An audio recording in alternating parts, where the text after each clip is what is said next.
Praise the Lord. Praise the Lord. Hallelujah. Hallelujah. Hallelujah. Praise the Lord. Praise the Lord. Hallelujah. Hallelujah. Hallelujah. Praise the Lord. Thank you, Jesus. Praise you, Jesus. Thank you, Jesus. Praise you, Jesus. Ave Maria. Ave Maria. Ave Maria. Ave Maria. ಪಿತನಿಗೂ ಸುತನಿಗೂ ಮತ್ತು ಪವಿತ್ರ ಆತ್ಮರಿಗೂ ಮಹಿಮೆಯಾಗಲಿ. ಆದಿಯಲ್ಲಿದ್ದ ಹಾಗೆ ಈಗಲೂ ಯಾವಾಗಲೂ ಸದಾಕಾಲಕ್ಕೂ ಸ್ತೋತ್ರ ಉಂಟಾಗಲಿ. ಪಿತನಿಗೂ ಸುತನಿಗೂ ಮತ್ತು ಪವಿತ್ರ ಆತ್ಮರಿಗೂ ಮಹಿಮೆಯಾಗಲಿ. ಆದಿಯಲ್ಲಿದ್ದ ಹಾಗೆ ಈಗಲೂ ಯಾವಾಗಲೂ ಸದಾಕಾಲಕ್ಕೂ ಸ್ತೋತ್ರ ಉಂಟಾಗಲಿ. ಪಿತನಿಗೂ ಸುತನಿಗೂ ಮತ್ತು ಪವಿತ್ರ ಆತ್ಮರಿಗೂ ಮಹಿಮೆಯಾಗಲಿ. ಆದಿಯಲ್ಲಿದ್ದ ಹಾಗೆ ಈಗಲೂ ಯಾವಾಗಲೂ ಸದಾಕಾಲಕ್ಕೂ ಸ್ತೋತ್ರ ಉಂಟಾಗಲಿ. Praise the Lord. Praise the Lord. Hallelujah. Hallelujah. Hallelujah. ಕಣ್ಣುಗಳನ್ನು ಮುಚ್ಚೋಣ. ಎಲ್ಲರೂ ಕಣ್ಣುಗಳನ್ನು ಮುಚ್ಚೋಣ. ಕಣ್ಣುಗಳನ್ನು ಮುಚ್ಚಿ ನಮ್ಮ ಹೃನ್ಮನಗಳನ್ನು ಸ್ವರ್ಗದೆಡೆ ಎತ್ತೋಣ. ದೇವರು ಕರುಣಾಸ್ವರೂಪಿ. ಕರವ ಹಿಡಿದು ನಮ್ಮನ್ನು ಮುನ್ನಡೆಸುವಂತಹ ದೇವರು.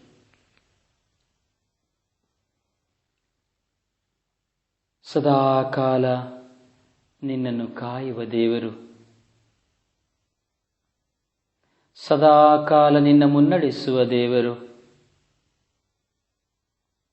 ಸದಾಕಾಲ ಪಾಪದ ಹೊಳೆಯಲ್ಲಿ ಬಿದ್ದರೆ ನಿನ್ನನ್ನು ಕೈ ಎತ್ತಿ ನಡೆಸುವ ದೇವರು.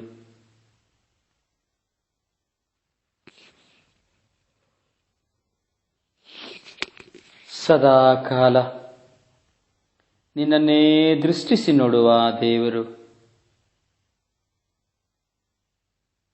ಬೆಳಗಿನಿಂದ ರಾತ್ರಿಯವರೆಗೆ, ರಾತ್ರಿಯಿಂದ ಬೆಳಗಿಯವರೆಗೆ, ಈ ಬೆಳಗಿನ ಜಾವದವರೆಗೆ, ಹುಟ್ಟಿದ ಕ್ಷಣದಿಂದ, ತಾಯಿಯ ಗರ್ಭದಲ್ಲಿ ಭ್ರೂಣವಾದ ಕ್ಷಣದಿಂದ ಈ ಕ್ಷಣದವರೆಗೆ ನಿನ್ನನ್ನು ಸದಾ ಕಾಯುತ್ತಿರುವ ದೇವರು.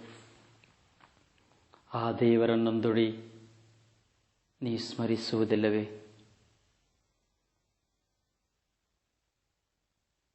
ಜೀವದಾಯಕನಾದ ಪ್ರಭು ಯೇಸುವನ್ನ, ಜೀವದಾಯಕವಾದ ರಕ್ಷಕ ಯೇಸುವನ್ನ ನಿನ್ನ ಜೀವನಕ್ಕೆ ನೀ ಕರೆಯುವುದಿಲ್ಲವೇ?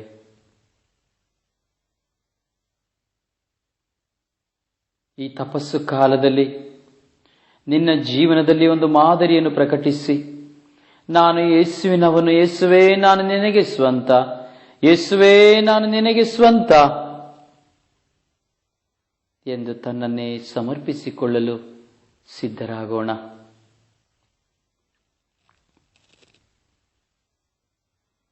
ಹೆಸರಿಡಿದು ಕರೆದಂತಹ ದೇವರು ತನ್ನ ಕರದಲ್ಲಿ ನಿನ್ನನ್ನು ಚಿತ್ರಿಸಿರುವಂತಹ ದೇವರು. ನಿನ್ನಲ್ಲಿ ಆಸ್ತಿ ಉಂಟು, ಹಣ ಉಂಟು, ಅಂತಸ್ತುಂಟು, ಸೌಂದರ್ಯ ಉಂಟು, ಬಂಗಾರ ಬೆಳ್ಳಿಗಳುಂಟು, ಮುತ್ತು ರತ್ನಗಳುಂಟು. ಆದರೆ ನಿನ್ನಲ್ಲಿ ವಿಶ್ವಾಸವೆಂಬುದಿದೆ. ಇವೆಲ್ಲವನ್ನು ಕೊಟ್ಟದ್ದು ನನ್ನ ದೇವರು ಎಂದು ನೀನು ಎಣಿಸುವುದುಂಟೆ? ಇದೆಲ್ಲವೂ ಶಾಶ್ವತವಲ್ಲ ಎಂದು ನೀನು ತಿಳಿಯುವುದುಂಟೆ? ನಿನ್ನ ಹಣವನ್ನೇ ನೆಚ್ಚಿ ಜೀವಿಸುವ ಈ ನಿನ್ನ ಜೀವನ, ನಿನ್ನ ಸೌಂದರ್ಯವನ್ನೇ ನೆನೆದು ಜೀವಿಸುವ ಈ ನಿನ್ನ ಜೀವನ, ನಿನಗಿರುವ ಆಸ್ತಿಯನ್ನ ಅಂತಸ್ತನ್ನ ನೆಚ್ಚಿಕೊಂಡು ನನಗೆ ಯಾವ ಕೊರತೆ ಇಲ್ಲ ಎಂದೇಳುವ ನಿನ್ನ ಈ ಜೀವನ ಶಾಪದ ಜೀವನ. ಈ ನಿನ್ನ ಸ್ವಾರ್ಥದ ಜೀವನ ಶಾಪದ ಜೀವನ, ವಿಶ್ವಾಸವಿಲ್ಲದ ನಿನ್ನ ಜೀವನ ಬರುಡಾದ ಜೀವನ, ವಿಶ್ವಾಸವಿಲ್ಲದ ಈ ನಿನ್ನ ಜೀವನ ಶಾಪದ ಜೀವನ. ನಿನಗೆ ಸಂಬಳವಿರಬಹುದು, ಕೆಲಸವಿರಬಹುದು, 1000ದಿಂದ ಲಕ್ಷ ನಿನಗೆ ಸಂಬಳವಿರಬಹುದು. ಆದರೆ ನಿನ್ನ ಮನಸ್ಸಿನಲ್ಲಿ ಇದು ನನಗೆ ದೇವರು ಕೊಟ್ಟ ಭಾಗ್ಯ, ಇದು ದೇವರು ನನಗೆ ಕೊಟ್ಟಂತಹ ವರ, ಇದು ದೇವರು ನನಗೆ ಉಡುಗೊರೆಯಾಗಿ ಕೊಡುಗೆಯಾಗಿ ನನ್ನ ಮೇಲೆ ಪ್ರೀತಿಯಿಂದ ಕೊಟ್ಟಂತಹ ನಿಜವಾದ ಒಂದು ಆಶೀರ್ವಾದ ಎಂದು ನೀನು ತಿಳಿಯುವುದಕ್ಕೆ ಬದಲಾಗಿ ನಿನ್ನ ಹಣದಿಂದ, ನಿನ್ನ ಮೋಹದಿಂದ, ನಿನ್ನ ಆಸ್ತಿಯಿಂದ ನೀನು ಉಪ್ಪಿನಲ್ಲಿ ಹಾಕಿದ ಒಂದು ಮಾವಿನ ಕಾಯಿಯಂತೆ, ನೆಲ್ಲಿಯ ಕಾಯಿಯಂತೆ ನಿನ್ನ ದೇವರನ್ನು ಮರೆತು ಹೋಗುತ್ತಿರುವಂತಹ ಈ ಜೀವನ ನಿನಗೆ ಶಾಪದ ಜೀವನ.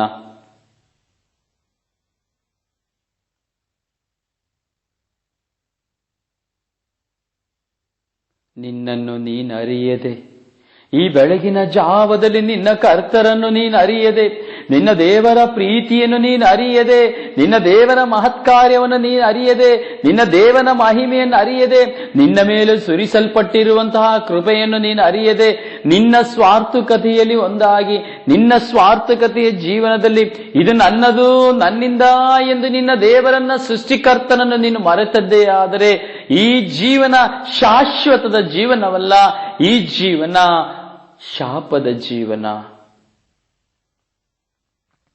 ಸಮರ್ಪಿಸಿಕೊ. ನಿನ್ನ ಕಣ್ಣಿನಲ್ಲಿರುವ ತೊಲೆಯನ್ನು ಗಮನಿಸದೆ ನಿನ್ನ ಸಹೋದರನ ಕಣ್ಣಿನಲ್ಲಿರುವಂತಹ ರವೆಯನ್ನು ಗಮನಿಸಲು ನೀನು ಎಷ್ಟರ ಮಾತ್ರಕ್ಕೆ ಅನರ್ಹನೆಂಬುದನ್ನು ನೀನು ನೋಡು. ನಿನ್ನ ಕಣ್ಣಿನಲ್ಲಿರುವಂತಹ ಪರದೂಷಣೆಗೆ ಕಾರಣವಾದ ದೃಷ್ಟಿಕೋನಗಳು, ನಿನ್ನ ಬಾಯಿಯಲ್ಲಿರುವ ಪರದೂಷಣೆಗೆ ಕಾರಣವಾದಂತಹ ಮಾತುಗಳು, ನಿನ್ನ ಜೀವನದ ವ್ಯಭಿಚಾರವನ್ನಾಗಲಿ, ನಿನ್ನ ಜೀವನದ ಸುಳ್ಳನ್ನಾಗಲಿ, ನಿನ್ನ ಜೀವನದ ಅಕ್ರಮವನ್ನಾಗಲಿ, ನಿನ್ನ ಜೀವನದ ಅನಾಚಾರವನ್ನಾಗಲಿ, ನಿನ್ನ ಜೀವನದ ವಂಚನೆಯನ್ನಾಗಲಿ, ನಿನ್ನಲ್ಲಿರುವಂತಹ ಕೆಟ್ಟತನವನ್ನ, ನಿನ್ನಲ್ಲಿರುವಂತಹ ದುರ್ಗುಣಗಳನ್ನ ನೀನು ಕಂಡರಿಯದೆ ನಿನ್ನ ಸಹೋದರನ ಕಣ್ಣಿನಲ್ಲಿರುವಂತಹ, ನಿನ್ನ ಸಹೋದರನ ಜೀವನದಲ್ಲಿರುವಂತಹ ಅಣುವಾಗಿರುವಂತಹ ಚಿಕ್ಕ ವಿಷಯವನ್ನ ನೀ ಗೌಪ್ಯವಾಗಿಸಿ ಅವನನ್ನ ಬೇಟೆಯಾಡುವ ನಿನ್ನ ಜೀವನ ಹೇಗೆ ಆಶೀರ್ವಾದದ ಜೀವನವಾಗಲು ಸಾಧ್ಯ? ನಿನ್ನ ಮಕ್ಕಳ ಜೀವನ ಹೇಗೆ ಆಶೀರ್ವಾದವಾಗಲು ಸಾಧ್ಯ? ನೀ ಮಾಡುವಂತ ಜೀವನದಲ್ಲಿ ಶಾಂತಿಯನ್ನು, ಸಮಾಧಾನವನ್ನು ನೀನು ಹೇಗೆ ಅನುಭವಿಸಲು ಸಾಧ್ಯ? ಹೇಗೆ ಸ್ವರ್ಗ ರಾಜ್ಯವನ್ನು ನೀನೇರು ಸಾರಲು ಸಾಧ್ಯ? ನೀ ಸ್ವರ್ಗ ರಾಜ್ಯದಲ್ಲಿ ಸೇರಲು ಸಾಧ್ಯ?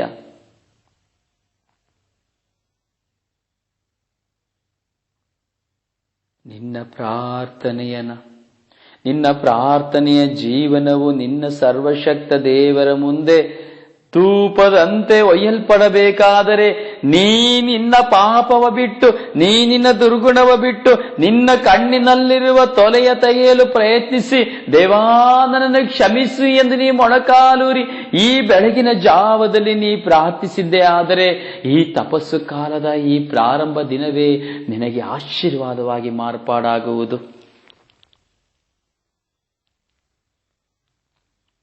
ಪ್ರಾರ್ಥಿಸೋಣ. ದೇವಾ, ನನ್ನನ್ನು ಕ್ಷಮಿಸು. ನನ್ನಲ್ಲಿರುವಂತಹ ಅಕ್ರಮಗಳನ್ನ, ನನ್ನಲ್ಲಿರುವಂತಹ ಕೆಟ್ಟತನಗಳನ್ನ, ನನ್ನಲ್ಲಿರುವಂತಹ ವ್ಯಭಿಚಾರವನ್ನ, ನನ್ನಲ್ಲಿರುವಂತಹ ಮೋಹದ ಪಾಪಗಳನ್ನ, ಈ ಲೋಕದಲ್ಲಿರುವಂತಹ ಎಲ್ಲ ಮೋಹದ ಪಾಪಗಳನ್ನ ಮೆಲುಕು ಹಾಕಿ ಒಂದು ನಾಯಿಯಾಗೆ, ಒಂದು ಹಂದಿಯಾಗೆ, ಸ್ವಾಮಿ ವಾಕ್ಯದಲ್ಲಿ ಹೇಳುವಂತೆ, ನೀವು ವಾಕ್ಯದಲ್ಲಿ ಸೂಚಿಸುವ ನಾಯಿ, ಹಂದಿ ಹಾಗೆ ಇಂದು ಸ್ವಾಮಿ ನನ್ನ ಜೀವನದಲ್ಲಿ ಪಾಪದ ಮಲಿನತೆಯಲ್ಲಿ, ಕೆಸರಿನ ಕೊಚ್ಚೆಯಲ್ಲಿ ಬಿದ್ದು ನರಳಾಡಿ ಮತ್ತೊಬ್ಬರನ್ನು ದೂಷಿಸುವವನಾಗಿದ್ದೇನೆ. ಸ್ವಾಮಿ, ನನ್ನನ್ನು ಕ್ಷಮಿಸಿ ಯೇಸುವೆ, ನನ್ನನ್ನು ಕ್ಷಮಿಸಿ ರಾಜ, ನನ್ನನ್ನು ಈ ಬೆಳಗಿನ ಜಾವದಲ್ಲಿ ಕ್ಷಮಿಸಿ ಸ್ವಾಮಿ. ಈ ನಾ ಮಾಡಿದ ಈ ಪಾಪಗಳ ನಿಮಿತ್ತ, ಈ ದ್ರೋಹಗಳ ನಿಮಿತ್ತ, ಈ ಕಣ್ಣೀರಿಗೆ ಕಾರಣವಾದಂತಹ ಪಾಪಗಳ ನಿಮಿತ್ತ ನನ್ನನ್ನು, ನನ್ನ ಕುಟುಂಬವನ್ನು, ನನ್ನ ಮಕ್ಕಳನ್ನು, ಮೊಮ್ಮಕ್ಕಳನ್ನು ದಂಡಿಸಬೇಡಿರಿ ರಾಜ. ನನ್ನ ಈ ಔದಾರ್ಯದ ಜೀವನದಲ್ಲಿ ನನಗೆ ಬಿಡುಗಡೆಯನ್ನು ಕೊಡಿರಿ ರಾಜ.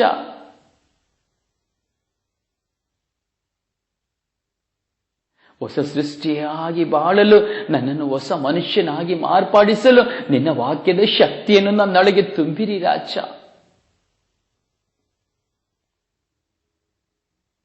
ಕೇಳಿರಿ ಕೊಡಲಾಗುವುದು ಎಂದು ಹೇಳಿದ್ದೀರಿ ಸ್ವಾಮಿ. ಕೇಳಿಕೊಳ್ಳುವ ಪ್ರತಿಯೊಬ್ಬನಿಗೂ ಕೊಡಲ್ಪಡುತ್ತದೆ ಎಂದು ಹೇಳಿದ್ದೀರಿ ಸ್ವಾಮಿ.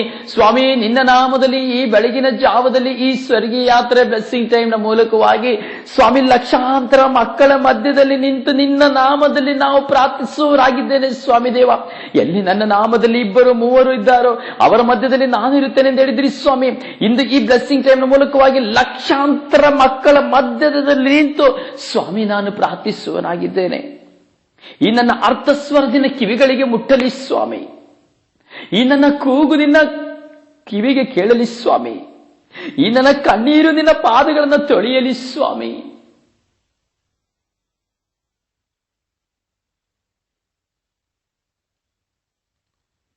ಕರುಣೆ ತೋರಿ ಸ್ವಾಮಿ, ದಯೆ ತೋರಿ ಸ್ವಾಮಿ.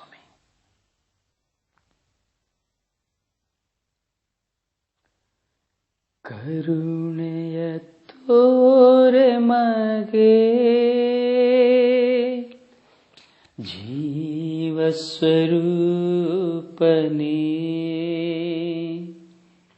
ಕರುಣೆಯ ತೋರೆ ಮಗೆ, ಜೀವ ಸ್ವರೂಪನೇ. ನನ್ನ ಕಣ್ಣೀರನು, ನನ್ನ ದುಃಖವನು, ನನ್ನ ಗೋಳಾಟವ ನೀಗಿಸು.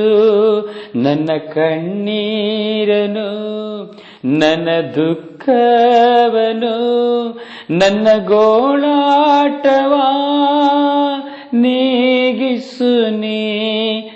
ಓ ಯೇಸುವೇ, ಓ ಯೇಸುವೇ, ನಿನ್ನ ನೆನೆದು ನಾ ಬಂದಿಯೇ. ನನ್ನ ಕರುಣಿಸು ಓ ಯೇಸುವೇ, ನನ್ನ ಕರುಣಿಸು ಓ ಯೇಸುವೇ. ಮೊಣಕಾಲೂರಿನು ದೇವಾ,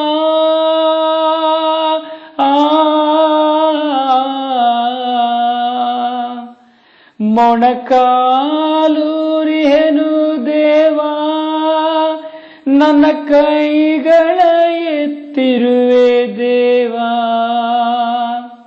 ಶಿರವಾಗಿ ನಿಂತೇನು ದೇವಾ, ನನ್ನ ತಗ್ಗಿಸಿ ನಿಂತೇನು ದೇವಾ. ಕರುಣಿಸು, ನನ್ನ ಕರುಣಿಸು ಯೇಸು, ಕರುಣಿಸು, ನನ್ನ ಕರುಣಿಸು. ಕರುಣಿಸು, ನನ್ನ ಕರುಣಿಸು. ಕರುಣಿಸು, ನನ್ನ ಕರುಣಿಸು. ಯೇಸುವೇ, ಯೇಸುವೇ, ಯೇಸುವೇ, ಯೇಸುವೇ, ಯೇಸುವೇ, ಯೇಸುವೇ, ಯೇಸುವೇ, ಯೇಸುವೇ. ನನ್ನ ಕರುಣಿಸು ನನ್ನ ಯೇಸುವೇ, ನನ್ನ ಕರುಣಿಸು ನನ್ನ ಯೇಸುವೇ.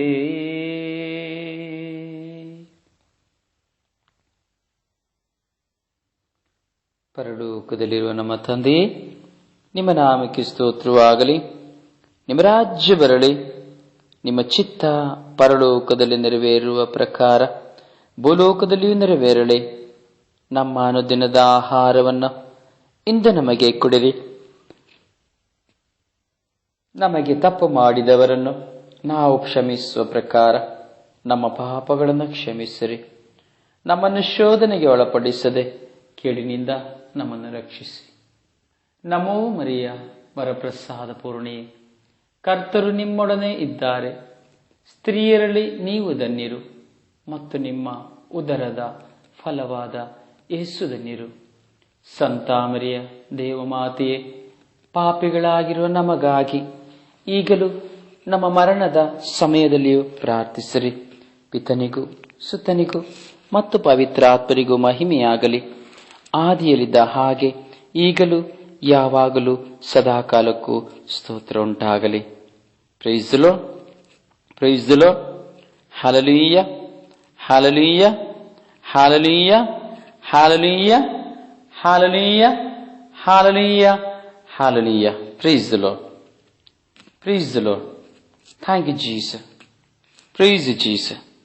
Thank you master, praise you master. Hallelujah, hallelujah, hallelujah, hallelujah. ಪ್ರಿಯರೇ, ಮತ್ತಾಯನ ಶುಭ ಸಂದೇಶ 6ನೇ ಅಧ್ಯಾಯ 22ನೇ ವಾಕ್ಯ ಹೀಗೆ ಹೇಳುತ್ತದೆ: ಕಣ್ಣೇ ದೇಹಕ್ಕೆ ದೀಪ. ನಿನ್ನ ಕಣ್ಣು ಸರಿ ಇದ್ದರೆ ದೇಹವೆಲ್ಲ ಕಾಂತಿಮಯವಾಗುವುದು. ಅದು ಕೆಟ್ಟಿದ್ದರೆ ನಿನ್ನ ದೇಹವೆಲ್ಲ ಕತ್ತಲಮಯವಾಗುವುದು. Praise the lord, praise the lord, praise the lord. ಕಣ್ಣೇ ದೇಹಕ್ಕೆ ದೀಪ. ಪ್ರಿಯರೇ, ಎಷ್ಟೋ ಜನ ನಾವು ರಸ್ತೆಯಲ್ಲಿ ನಾವು ನೋಡುತ್ತೇವೆ, ಒಂದು ಕಡ್ಡಿಯನ್ನ ಇಟ್ಟುಕೊಂಡು ತಟ್ಟಿ ತಟ್ಟಿ ತಟ್ಟಿ ತಟ್ಟಿ ತಟ್ಟಿ ರಸ್ತೆಯಲ್ಲಿ ನಡೆಯುತ್ತಾರೆ. ಅವರಿಗೆ ಈ ಲೋಕ ಗೊತ್ತಿಲ್ಲ. ಒಂದು ಸುಂದರವಾಗಿರುವಂತಹ ಈ ಪ್ರಕೃತಿಯನ್ನು ಅವರಿಂದ ನೋಡಲು ಸಾಧ್ಯವಿಲ್ಲ. ಒಂದು ಸುಂದರವಾಗಿ ಕೋಮಲವಾಗಿರುವಂತಹ ಹೂವನ್ನು ನೋಡಲು ಸಾಧ್ಯವಿಲ್ಲ. ಒಂದು ರುಚಿಕರವಾಗಿರುವಂತಹ ಹಣ್ಣನ್ನು ನೋಡಲು ಸಾಧ್ಯವಿಲ್ಲ. ಈ ಪ್ರಕೃತಿಯಲ್ಲಿರುವಂತಹ ಜಲ, ತೊರೆ, ಹಿಮ, ಗೆಡ್ಡೆ, ಮಜ್ಜು, ಬೆಟ್ಟ, ಗುಡ್ಡ, ಕಲ್ಲು, ಮಣ್ಣು, ಇದಾವುದನ್ನು ಅವರಿಂದ ನೋಡಲು ಸಾಧ್ಯವಿಲ್ಲ. ಯಾಕೆ? ತನ್ನ ಎತ್ತ ತಂದೆ ತಾಯಂದಿರನ್ನು ಸಹ ನೋಡಲು ಸಾಧ್ಯವಿಲ್ಲ.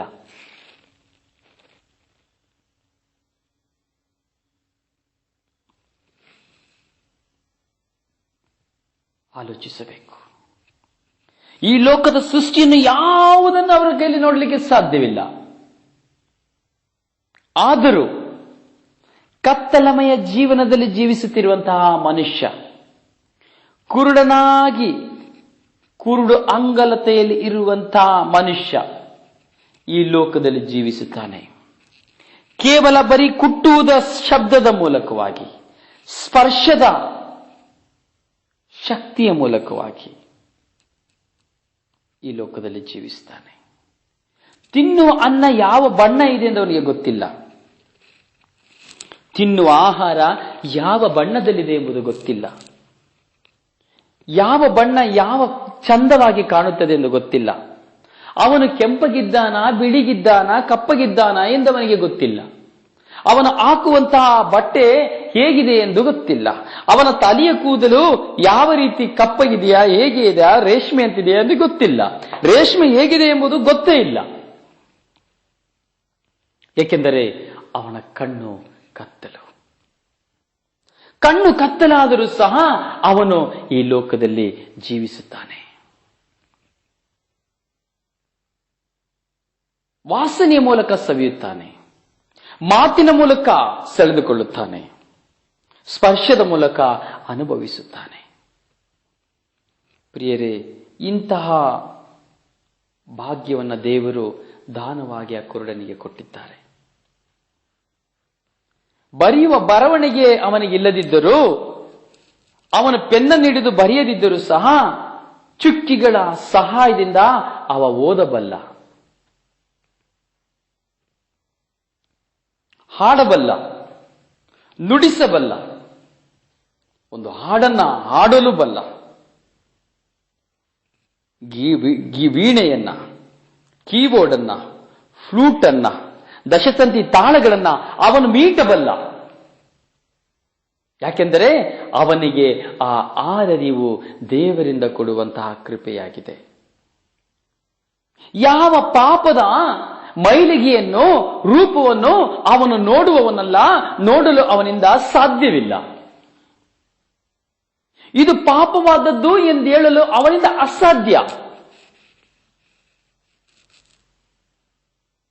ಒಂದು ಸ್ತ್ರೀಯನ್ನಾಗಲಿ, ಸ್ತ್ರೀಯ ದೇಹವನ್ನ, ಅವಯವಗಳನ್ನು ನೋಡಿ ಕಾಮುಕತೆಯಲ್ಲಿ ಅವನು ಕಾಮುಕಕ್ಕೆ ಬೀಳುವುದಾಗಲಿ ಸಾಧ್ಯವಿಲ್ಲ. ಅವನ ಕಣ್ಣು ಕತ್ತಲೆಯಾಗಿದೆ, ಅವನ ಕಣ್ಣು ಕುರುಡಾಗಿದೆ.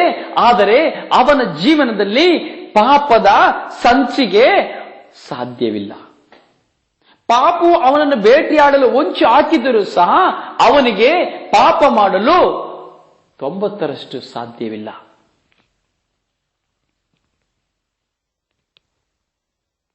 ಇದು ದೇವರು ಅವನಿಗೆ ಕೊಟ್ಟಿರುವಂತಹ ಕೊಡುಗೆ. ಪಾಪವನ್ನ ಜಯಿಸಲು ತನ್ನ ಕುರುಡುತನದಲ್ಲಿ ದೇವರನ್ನ ಕಂಡುಕೊಳ್ಳಲು, ದೇವರನ್ನೂ ಕಾಣಲಾಗದೆ ದೇವರನ್ನ ಕಂಡುಕೊಳ್ಳಲು ಕೊಟ್ಟಂತಹ ಒಂದು ಭಾಗ್ಯ.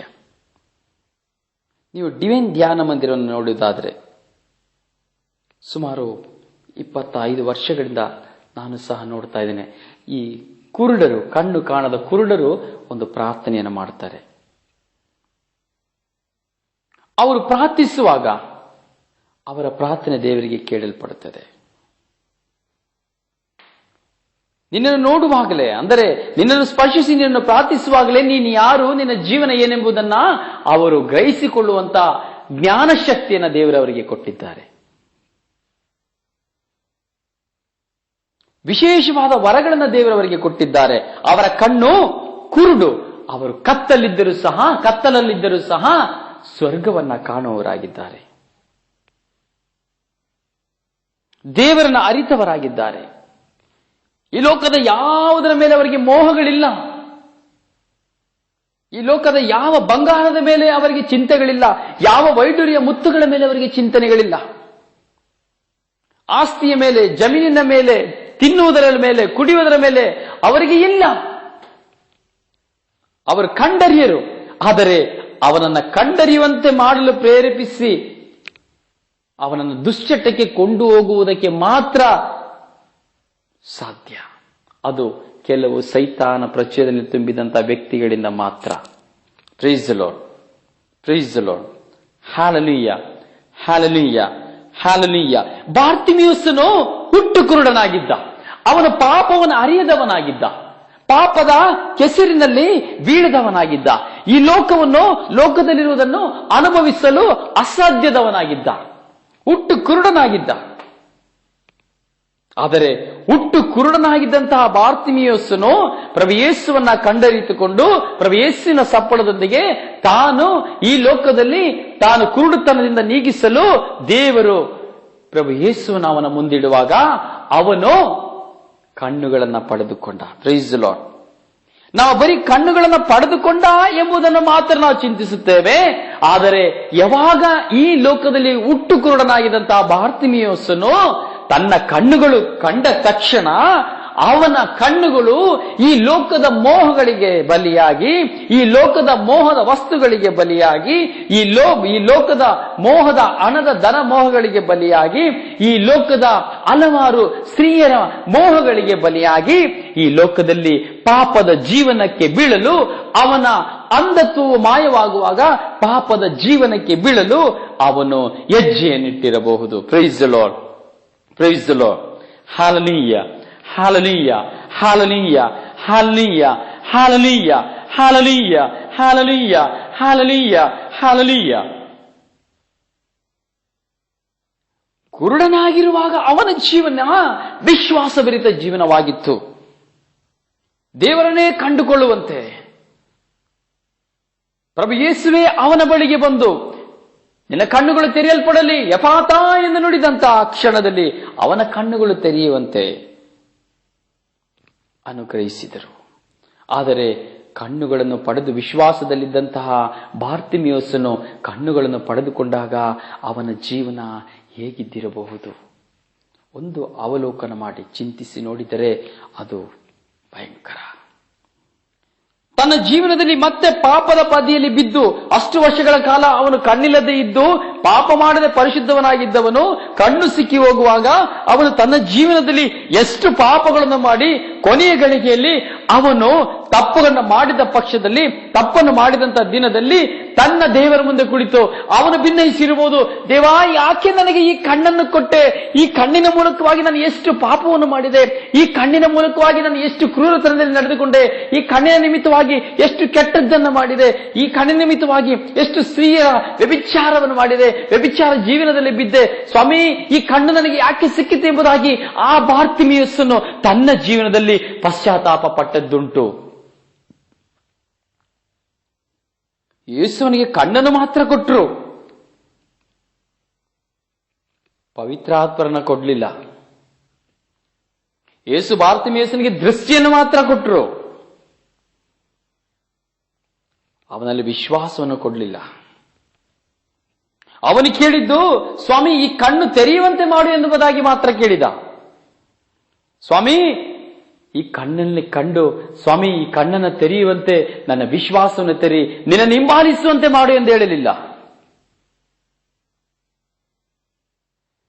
ಪ್ರಿಯ ಸಹೋದರ ಸಹೋದರಿಯೇ, ಹೀಗೆ ನನ್ನ ಜೀವನದಲ್ಲಿ, ಇಂದು ನಾ ಜೀವಿಸುವ ಜೀವನದಲ್ಲಿ ವಾಕ್ಯವು ನನಗೆ ಕಲಿಸಿಕೊಡುವಂತೆ, ಮತ್ತಾಯನ ಶುಭ ಸಂದೇಶ ಈ 6ನೇ ಅಧ್ಯಾಯ 22ನೇ ವಾಕ್ಯ ಹೇಳುವಂತೆ, ಕಣ್ಣೇ ದೇಹಕ್ಕೆ ದೀಪ, ನಿನ್ನ ಕಣ್ಣು ಸರಿ ಇದ್ದರೆ ದೇಹವೆಲ್ಲ ಕಾಂತಿಮಯವಾಗುವುದು.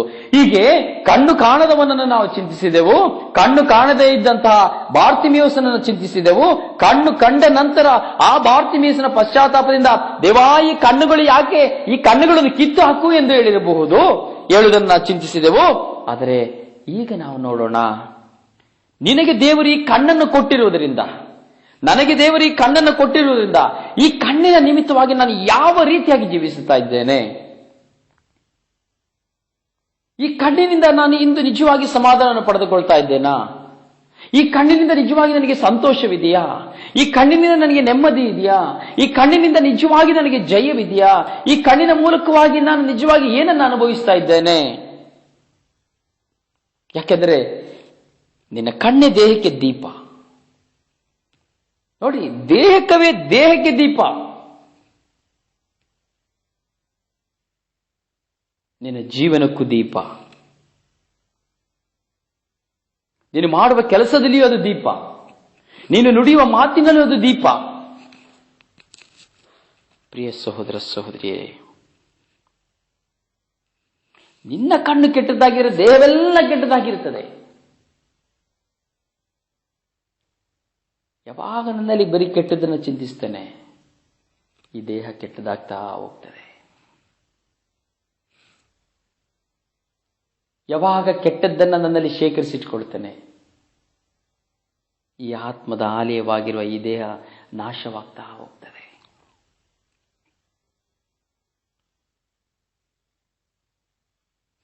ಯಾವಾಗ ಈ ನನ್ನ ಕಣ್ಣು ಕೆಡುತ್ತದೆ, ನನ್ನ ದೇಹವೆಲ್ಲ ಕತ್ತಲೆಮಯವಾಗಿ ಹೋಗ್ತದೆ.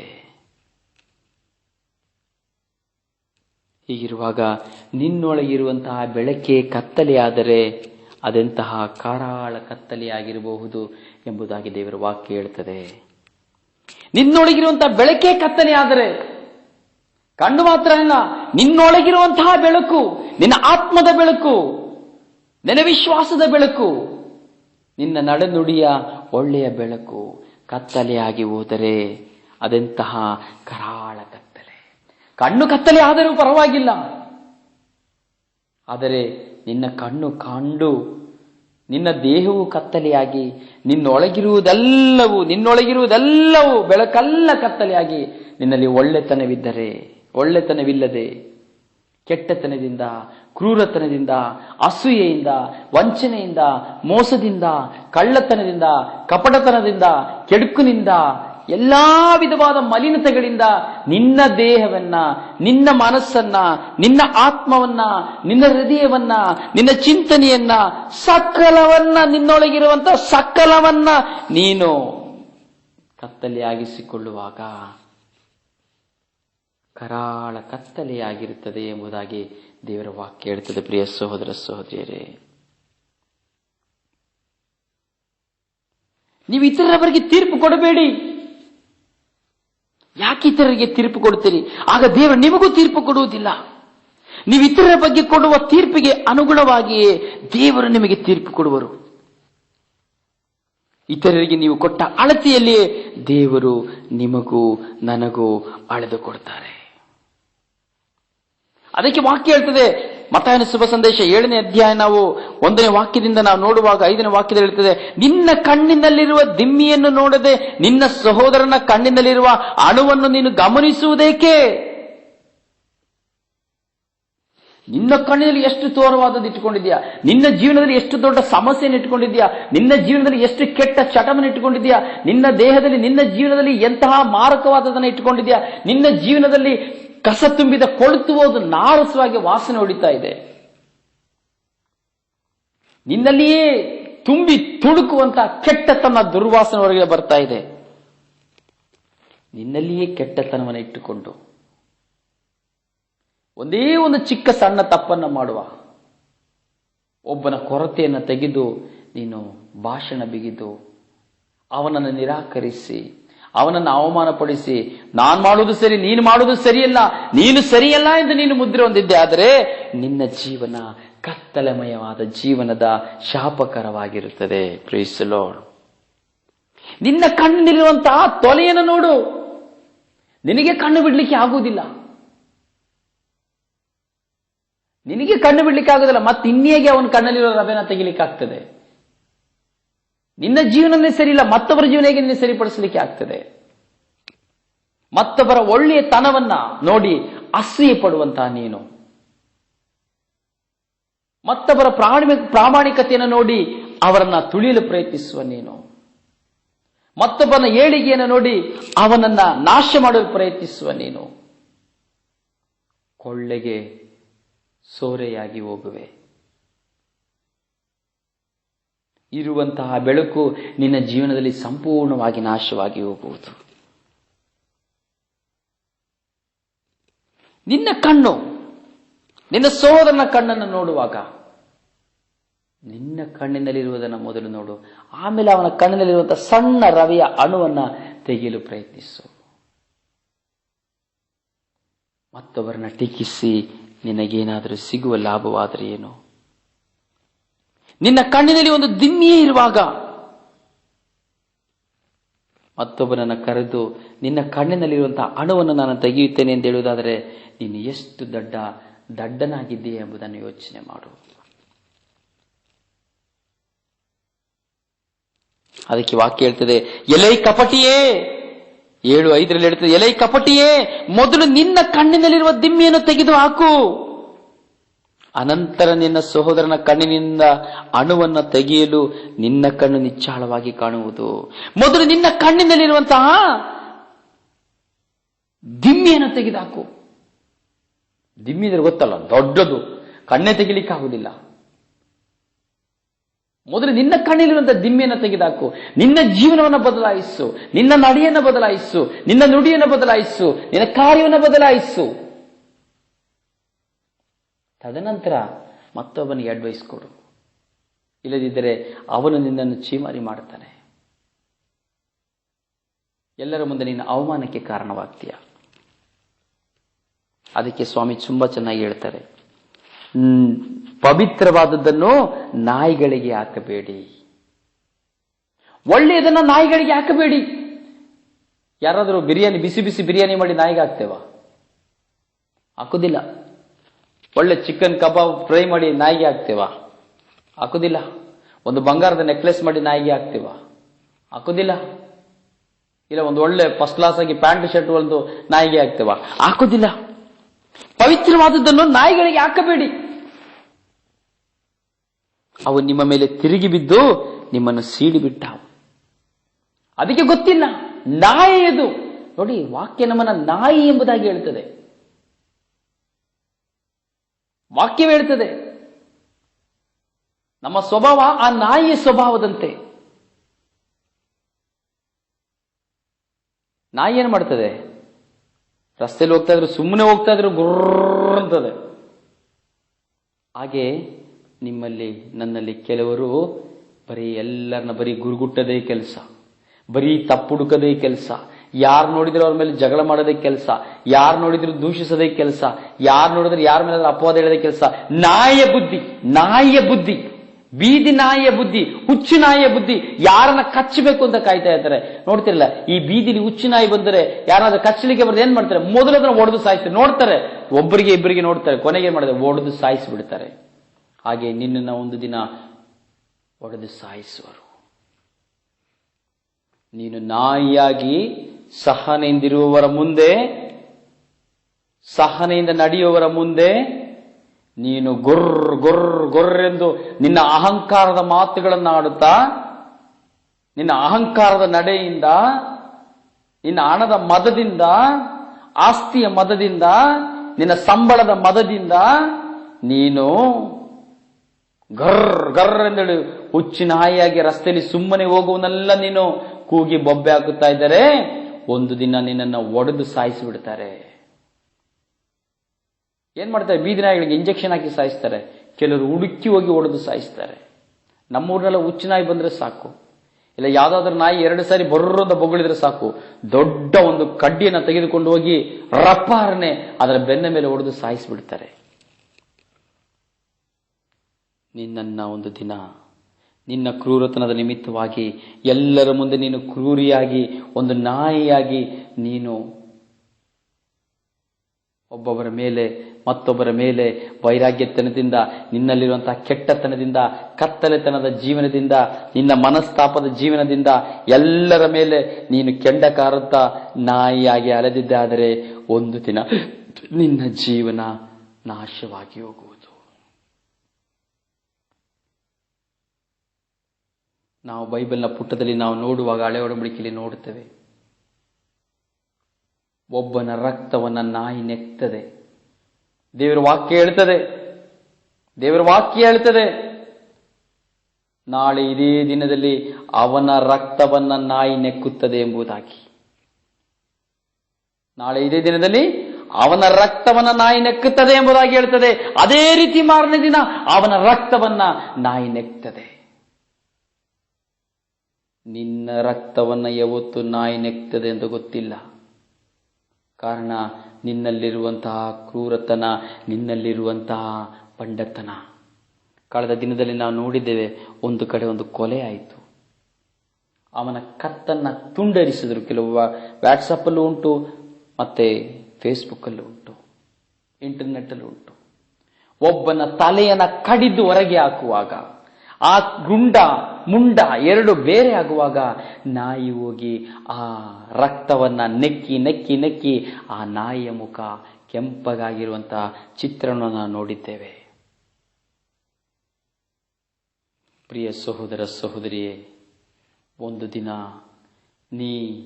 ನಿನ್ನನ್ನು ಅರಿತುಕೊಳ್ಳದೆ ಹೋದರೆ ದೇವರು ನಿನ್ನ ಜೀವನದಲ್ಲಿ ಯಾವ ವಿಧವಾದಂತಹ ಕ್ರೂರತನವು ಎರಗುವಂತೆ ಮಾಡುತ್ತಾರೆ ಎಂಬುದು ಗೊತ್ತಿಲ್ಲ.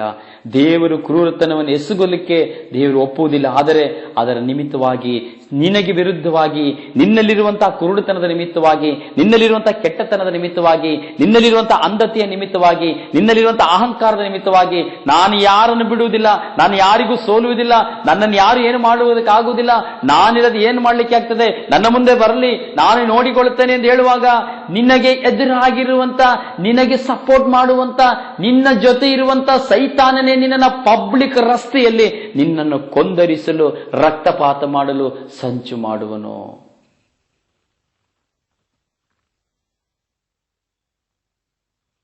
ಪ್ರಿಯ ಸಹೋದರ ಸಹೋದರಿಯೇ,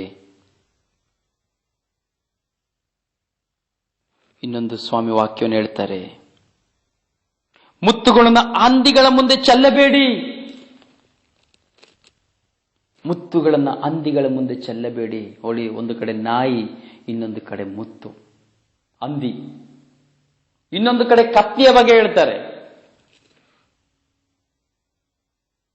ಒಂದು ಕಡೆ ನಾಯಿ, ಒಂದು ಕಡೆ ಕತ್ತೆ, ಒಂದು ಕಡೆ ಹಂದಿ. ಹಂದಿಗಳ ಮುಂದೆ ಮುತ್ತುಗಳನ್ನು ಚೆಲ್ಲಬೇಡಿ. ಅವುಗಳಿಗೆ ಮುತ್ತಿನ ಬೆಲೆ ಗೊತ್ತಿಲ್ಲ, ವಾಕ್ಯದ ಬೆಲೆ ಗೊತ್ತಿಲ್ಲದ ಎಷ್ಟೋ ಜನ ಈ ಲೋಕದಲ್ಲಿ ಇದ್ದಾರೆ. ಯಾರು? ಬೇರೆ ಯಾರು ಅಲ್ಲ, ಕ್ರೈಸ್ತರಾಗಿರುವಂತಹ, ಯೇಸುವನ್ನು ಅರಿತು ವಿಶ್ವಾಸಿಗಳಾಗಿರುವಂತಹ ಕ್ರೈಸ್ತರೇ. ದೇವರ ವಾಕ್ಯವನ್ನು ಅರಿತಿರುವಂತವರೇ ಇವತ್ತು ಅದರ ಮೌಲ್ಯವನ್ನು ಅರಿಯದೆ ಅಹಂಕಾರದ ಜೀವನದಲ್ಲಿ ನಾನು ಹಾಗೂ ನೀವು ಜೀವಿಸ್ತಾ ಇದ್ದೇವೆ.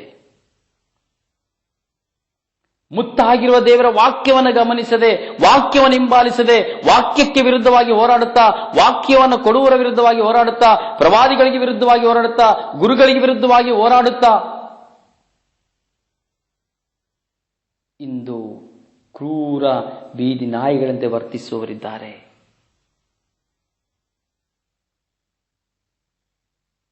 ದೇವರ ವಾಕ್ಯ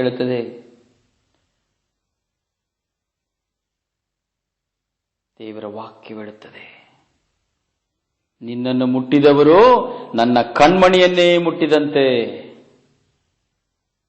ಯಾವ ವ್ಯಕ್ತಿ ಆಗಿರಲಿ, ದೇವರನ್ನು ಪ್ರೀತಿಸುವ ಯಾವ ವ್ಯಕ್ತಿಯೂ ದೇವರ ಕಣ್ಮಣಿ ಇದ್ದಂತೆ, ಕಣ್ಣಿನೊಳಗಿರುವಂತಹ ಕಣ್ಮಣಿ ಇದ್ದಂತೆ.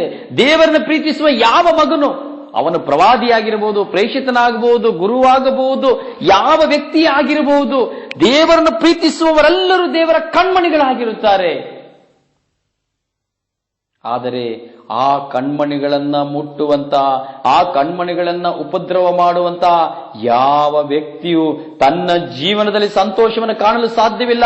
ಸಾಯುವ ಕೊನೆಯ ದಿನದವರೆಗೂ ಅವನ ಜೀವನ ಶಾಪದ ಜೀವನವಾಗಿ, ಶಾಪದ ಮುದ್ರೆ ಒತ್ತಿ ಅವನು ಕಂಗಾಲಾಗಿ, ಗಂಡನನ್ನು ಬಿಟ್ಟು, ಕುಟುಂಬವನ್ನು ಬಿಟ್ಟು, ರೋಗಿಯಾಗಿ, ನಿರಾಶೆಯಲ್ಲಿ ಅವನು ಬಿದ್ದು ಗೋಳಾಡಿ ಸಾಯುತ್ತಾನೆ. ಆದರೆ ಆ ಸಮಯದಲ್ಲಿ ಆದರೂ ದೇವಾನ ಮಾಡಿದ ಪಾಪವನ್ನು ಕ್ಷಮಿಸು ಎಂದು ಅವನು ಯಾರಿಗೆ ವಿರುದ್ಧವಾಗಿ ಹೋರಾಡಿದ್ದಾನೆ, ಯಾರಿಗೆ ವಿರುದ್ಧವಾಗಿ ವಿಷ ಬೀಜವನ್ನು ಬಿತ್ತಿದ್ದಾರೆ, ಯಾರಿಗೆ ವಿರುದ್ಧವಾಗಿ ಅವನ ಪಾಪದ ಹೊರೆ ತನ್ನ ಸ್ವಾರ್ಥದಿಂದ ಅವರ ಮೇಲೆ ಅಪವಾದ ಹೊರಿಸಿದ್ದಾನೆ, ಅವನ ಮುಂದೆ ಹೋಗಿ ಮೊಣಕಾಲೂರಿ ಕ್ಷಮೆ ಯಾಚಿಸಿದ್ದೇ ಆದರೆ ಅವನ ಮೇಲಿರುವಂತಹ ಆ ಪಾಪ ದೋಷದಿಂದ ವಿಮುಕ್ತಿಯಾಗಿ, ಅವನ ರೋಗದಿಂದ ವಿಮುಕ್ತನಾಗಿ, ತನ್ನ ಕುಟುಂಬದಲ್ಲಿ ಸಂತೋಷವಾಗಿ ಜೀವಿಸಲು ಹಾಗೂ ಬರುವಂತಹ ದಿನದಲ್ಲಿ ಸಾಯುವ ಕೊನೆಯ ಗಳಿಗೆಯಲ್ಲಿ ಒಂದು ಮರಣವನ್ನ ಪಡೆಯಲು ದೇವರು ಅವನಿಗೆ ಅವಕಾಶವನ್ನು ಕೊಡ್ತಾರೆ.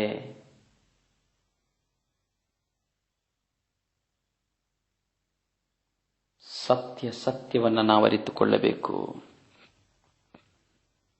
ಹಂದಿಗಳ ಮುಂದೆ ಮುತ್ತನ್ನು ಚೆಲ್ಲಬೇಡಿ. ಗೊತ್ತಿಲ್ಲ, ಕೋಳಿಯ ಮುಂದೆ ಮುತ್ತನ್ನು ಚೆಲ್ಲಿದ್ರೆ ಏನು ಪ್ರಯೋಜನ, ಕೋತಿಯ ಮುಂದೆ ಮುತ್ತನ್ನು ಚೆಲ್ಲಿದ್ರೆ ಏನು ಪ್ರಯೋಜನ, ನಾಯಿಯ ಮುಂದೆ ಮುತ್ತನ್ನು ಚೆಲ್ಲಿದ್ರೆ ಏನು ಪ್ರಯೋಜನ, ಅರ್ಥವೇ ಇಲ್ಲದೆ, ಅರಿವೇ ಇಲ್ಲದಂತ ಮೂರ್ಖರ ಮುಂದೆ ಮುತ್ತನ್ನು ಚೆಲ್ಲಿದ್ರೆ ಏನು ಪ್ರಯೋಜನ ಇಲ್ಲ.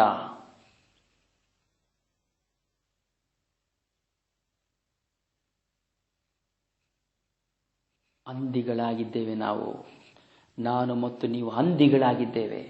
ಮೌಲ್ಯವಾದ ಮುತ್ತಾಗಿರುವ ದೇವರ ವಾಕ್ಯವನ್ನ ನೋಡಿ, ಅದನ್ನ ಬರೀ ಕಿವಿಯಿಂದ ಕೇಳಿ, ಬಾಯಿಂದ ಮಾತನಾಡಿ ಬಿಟ್ಟು ಬಿಡುವರಾಗಿದ್ದೇವೆ ಹೊರತು, ಕಿವಿಯಿಂದ ಕೇಳಿ ಹೃದಯದಲ್ಲಿ ಗ್ರಹಿಸಿ ಧ್ಯಾನಿಸಿ ಅದರಂತೆ ನಡೆಯಲು ನಾವು ಅನರ್ಹರಾಗಿದ್ದೇವೆ. ಅಂಧತ್ವದಲ್ಲಿ ನಮ್ಮ ಕಣ್ಣು ದೇಹಕ್ಕೆ ದೀಪವಾಗಿದೆ ಎಂದು ತಿಳಿದರೂ ಸಹ ಈ ಕಣ್ಣನ್ನ ಕತ್ತಲೆಯಾಗಿಸಿಕೊಂಡು, ದೇಹವನ್ನೇ ಕತ್ತಲೆಯಾಗಿಸಿಕೊಂಡು, ನನ್ನೊಳಗಿರುವಂತಹ ಬೆಳಕನ್ನು ಸಂಪೂರ್ಣವಾಗಿ ಕತ್ತಲೆಯರಿಸಿಕೊಂಡು ಕರಾಳ ಕತ್ತಲೆಗೆ ನಾನು ಹಾಗೂ ನೀವು ಒಳಗಾಗಿದ್ದೇವೆ. ಬರೀ ತೀರ್ಪನ್ನು ಕೊಡುವವರಾಗಿದ್ದೇವೆ, ಮತ್ತೊಬ್ಬರ ಬಗ್ಗೆ ಮಾತನಾಡುವವರಾಗಿದ್ದೇವೆ, ಮತ್ತೊಬ್ಬರನ್ನು ನಿಂದಿಸುವವರಾಗಿದ್ದೇವೆ, ಮತ್ತೊಬ್ಬರನ್ನು ಅವಮಾನಪಡಿಸುವವರಾಗಿದ್ದೇವೆ, ಮತ್ತೊಬ್ಬರನ್ನು ಕಣ್ಣೀರು ಸುರಿಸುವವರಾಗಿದ್ದೇವೆ, ಮತ್ತೊಬ್ಬರ ಮೇಲೆ ದಬ್ಬಾಳಿಕೆ ಮಾಡುವವರಾಗಿದ್ದೇವೆ, ಮತ್ತೊಬ್ಬರನ್ನು ಕೊಳ್ಳೆ ಹೊಡೆಯುವವರಾಗಿದ್ದೇವೆ, ಮತ್ತೊಬ್ಬರ ಜೀವನದಲ್ಲಿ ಆಟ ಮಾಡುವವರಾಗಿದ್ದೇವೆ, ಮತ್ತೊಬ್ಬರ ಜೀವನವನ್ನು ನಾಶ ಮಾಡುವವರಾಗಿದ್ದೇವೆ, ಮತ್ತೊಬ್ಬರಿಗೆ ಸೇರುವ ಸೊತ್ತನ್ನು ಕಸಿದುಕೊಳ್ಳುವವರಾಗಿದ್ದೇವೆ, ಮತ್ತೊಬ್ಬರ ಎಲ್ಲ ಟ್ಯಾಲೆಂಟ್ಗಳನ್ನ ನಾಶ ಮಾಡುವವರಾಗಿದ್ದೇವೆ, ಪ್ರತಿಭೆಗಳನ್ನ ಇಸುಕುವವರಾಗಿದ್ದೇವೆ, ಮತ್ತೊಬ್ಬರ ಕುಟುಂಬ ಜೀವನದಲ್ಲಿ ಅಶಾಂತಿಯನ್ನು ತರುವ ಸುಂಟರ ಗಾಳಿಯಾಗಿ, ಸುನಾಮಿಯಾಗಿ ನಾವು ನಿಂತಿದ್ದೇವೆ. ಹಾವಿನ ಎಡೆ ಎತ್ತಿ ನಾವು ಕೊಲ್ಲಲು, ಹಾವಿನ ಎಡೆಯ ವಿಷದಂತೆ ಅವನ ಮೇಲೆ ಕಾರಲು ನಾವು ನಿಂತಿದ್ದೇವೆ. ಆದರೆ ಯಾವ ದಿನ ಹಾವಾಗಿರುವ ನಿನ್ನನ್ನು ತುಂಡರಿಸುವ ದಿನ ಬರುತ್ತದೆ ಎಂದು ನಿನಗೆ ಗೊತ್ತಿಲ್ಲ. ಹುಷಾರ್, ಜೋಕೆ. ಹೀಗಿರುವಾಗ ಮುತ್ತಾಗಿರುವ ದೇವರ ವಾಕ್ಯಕ್ಕೆ, ನೀನು ದಿನಂಪ್ರತಿ ಕೇಳುತ್ತಿರುವಂತಹ ಈ ಬ್ಲೆಸ್ಸಿಂಗ್ ಟೈಮ್ ನ ಮೂಲಕವಾಗಿ ಕೇಳುವಂತಹ ಜೀವಂತ ವಾಕ್ಯಕ್ಕೆ, ನಿನ್ನ ಧ್ಯಾನ ಮಂದಿರಗಳಲ್ಲಿ ಕೇಳುವಂತಹ ಜೀವಂತ ದೇವರ ವಾಕ್ಯಕ್ಕೆ, ಪವಿತ್ರ ಬಲಿ